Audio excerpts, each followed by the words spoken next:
नमस्कार. श्री स्वामी समर्थ. आहे खपलीच्या गव्हाचा सांजा. तुम्ही या सांज्यापासून उपमा, गोड सांजा किंवा खीरसुद्धा बनवू शकता. हा सांजा आपल्याला चांगला भाजून घ्यायचा आहे.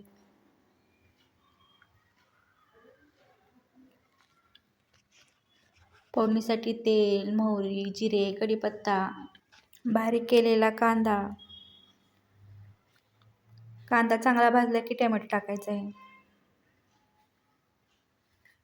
टोमॅटो भाजला की थोडीशी हळद, मीठ, बारीक केलेली हिरवी मिरची, कोथिंबीर, जाडभरड वाटलेलं शेंगदाणे आणि 1 चमचा टोमॅटो सॉस.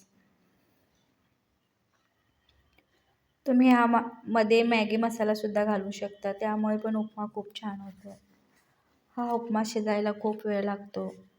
बारीक गॅसवरती मऊ शिजवून घ्यायचा आहे.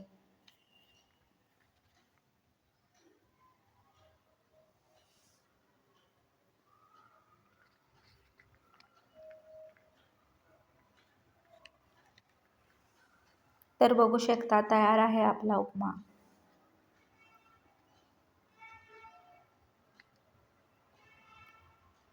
थोडीशी कोथिंबीर घालूया.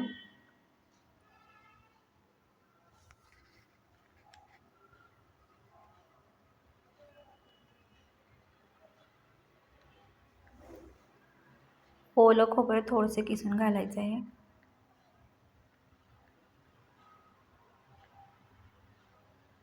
त्यामुळे उपमा चवीला खूप छान लागतो.